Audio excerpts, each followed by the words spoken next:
আমি নিশ্চিত করে বলতে পারি আমার মতো সমস্যায় আপনারাও পড়েছেন। কি সমস্যা? এই যে যাদের এই জবা গাছ আছে, দেখুন জবা গাছটার অবস্থা। একটা হাইব্রিড জবা গাছ, এটাও একটা হাইব্রিড জবা গাছ, কিন্তু এর পাতাগুলো দেখুন ছোট ছোট, ডালগুলো যেন খাড় খাড়, কাঠি কাঠি, কোনো বৃদ্ধি নেই, আর কুঁড়ির দেখা তো নেই। হাইব্রিড গাছ, কিন্তু এর ওই ফুল হয় একটা কি দুটো। এর সমস্যারও তো সমস্যা আছে, মানে কারণ আছে। তো এই যে সমস্যাগুলো, এই যে পাতা হলুদ হয়ে যাওয়া সহজেই, তো এর কারণটা আমরা খুঁজে বের করি। এর কারণটা খুঁজতে গেলে আমাদেরকে এটা টব থেকে তুলে ফেলতে হবে। তো এটা গাছটা টব থেকে তুলবো বলেই আমি এটা শুকনো করে নিয়েছি।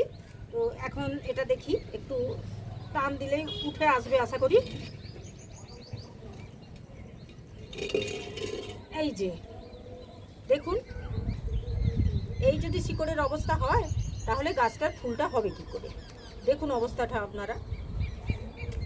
একদম যে মিডিয়াটা ছিল সেটা ভেদ করে, টবের যে ড্রেনেজ দেয়া ছিল সেটা ভেদ করে শিকড়ের অবস্থা। এখন এই শিকড়গুলোকে আমাদের কেটে ফেলতে হবে। তাহলে এই শিকড়ের এত শিকড় বৃদ্ধি, যার জন্যে এটা খাবার দাবার দিলেও এটা নিতে পারছে না।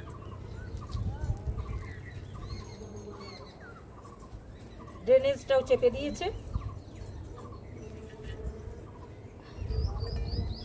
তো আমরা এই শিকড়গুলো এখন ছেটে ফেলি। এখন এই গ্রীষ্মের এই যে গরমকাল আসছে, এর শুরুতেই যদি আমরা এই কাজটা করতে পারি খুব গরম পড়ার আগে, তাহলে এটা অতি সহজেই গাছটা আবার রিকভার করে যাবে। এই যে অনেকটা শিকড় কেটে নিয়েছি, কিন্তু আর এই রুট বলটা কাটলাম না, এটা কাটলে অসুবিধা হবে। তাই এখন এবার এটাকে আমি আবার প্রতিস্থাপন করে দেব। এর জন্যে এই মাটিটা সামান্য নেব, আর এর সাথে যে এখানে দুটো গাছের জন্যই আমি নেব, তাই এক টব মাটি নিলাম। এক টব এটা পুরানো গোবর সার, 1 বছরের পুরানো গোবর সার, এটাও নিলাম। আর কিছুটা বালি কিছুটা নিলাম, এটা অর্ধেক পরিমাণ বালি নিলাম।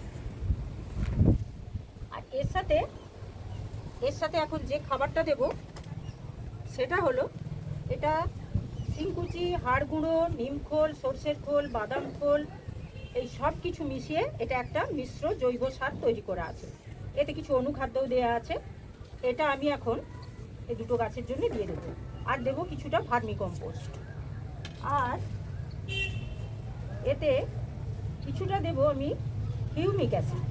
কেননা এই যে শিকড়ের গুলো কাটা হচ্ছে, এই শিকড়গুলো যাতে সুন্দরভাবে বৃদ্ধি পায় বা শক্ত হয়, এর জন্য এটা দিলাম। আর দেবো একটু এপসম সল্ট, এই যে চিনির দানার মতো, এটা কিন্তু সামান্য পরিমাণে দেব, যেহেতু রাসায়নিক এটা খুব সামান্য পরিমাণে দেব। এই সামান্য দুটো গাছের জন্য এই সামান্য পরিমাণ দিলাম। তাহলে এই দিয়ে এখন গাছটা আমাকে প্রতিস্থাপন করতে হবে। এটা ভালো করে মেখে নিলাম। তো এবার এই টবেই বসাবো, টবের ড্রেনেজটা আমাকে ঠিক করে দিতে হবে। কেননা ড্রেনেজটা এখানে সব শুদ্ধ খুলে ফেলেছি, তাই প্রথমে এতে দুটো ছিদ্র আছে, আমি এই দুটো ছিদ্রতে দুটো কলাম কুচি দিলাম। টব ভাঙা, এটা টব ভাঙার এই ঢেউ খেলানোর দিকটা নিচে দিলাম, দিয়ে এতে কাঠকয়লা, স্টোন চিপ, ছোটো ছোটো বালিচালা, এগুলো দিয়ে ওপরটা দিলাম। আর কিছুটা বালি দেব। এই ড্রেনেজটা একেবারে এখনই তো আর আমি এটা আর এই টব থেকে বের করবো না, তাই যাতে সারা বছর থাকে এতে, সেই জন্য ড্রেনেজটা করে নিতে হবে। আর মাটিটা এখানে নিয়েছি দেখুন, দানা দানা ডালা ডালা মাটি, গুঁড়ো মাটি একদম নয়। গুঁড়ো মাটি, এই পার্মানেন্ট গাছ গুঁড়ো মাটিটাই সমস্যা করে। গুঁড়ো মাটি দিলে সেটা টবের মধ্যে চেপে যায়, চেপে গিয়ে ড্রেনেজটাকে বন্ধ করে দেয়, তার ফলে টবে জমার সমস্যাটা হয়। আসুন এবারে এটা সরাসরি বসিয়ে দিই। একটু মাটিটা কম দিতে হবে।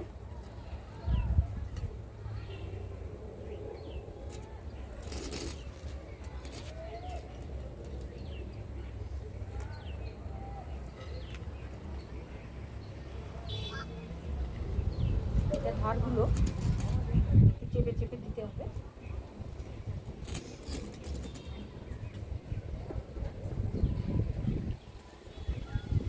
এইভাবে আপনাদের গাছ যদি এইভাবে ছোট পাতা হয়ে যায়, ডাল এরকম খাড়ুত্ব হয়ে যায়, তাহলে আপনারা গাছটাকে আগে সমস্যার যেটা তার কারণটা খোঁজার চেষ্টা করবেন। শিকড়টা বেশি হয়েছে কিনা, যদি আপনার 1 বছরের বেশি টবের মধ্যে থাকে তাহলে অবশ্যই এর শিকড়টা একটু কেটে দিতে হবে। নির্ভয়ে কাটুন, কোনো অসুবিধা নেই। এবার আমি এটায়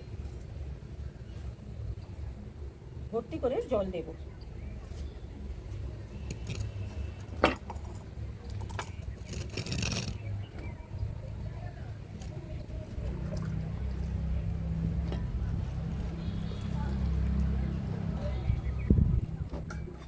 আর এইটাকে এবার রাখতে হবে একটু 2-1 দিন ছাওয়া জায়গায়, কেন একটা এর উপর তো একটা ট্রেস পড়লো, শিকড়গুলো কেটে দিয়েছি।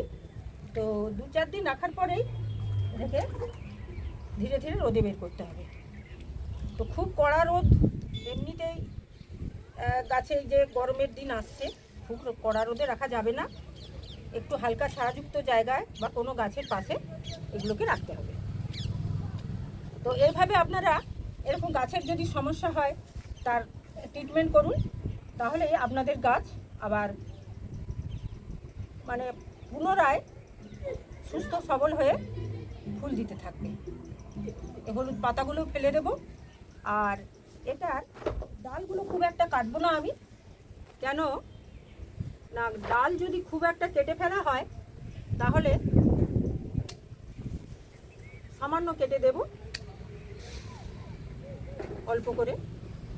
খুব বেশি ডালপালা কেটে ফেললে এর আবার ডাল ছাড়তে অসুবিধা হবে, তাই সামান্য করে এর ডগাগুলো প্রুনিং করে দিলাম।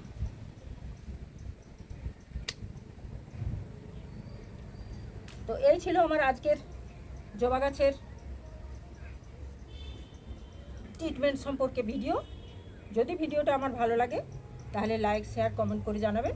আমার চ্যানেলটা সাবস্ক্রাইব করে রাখবেন এই ধরনের নতুন নতুন ভিডিও পেতে। নমস্কার।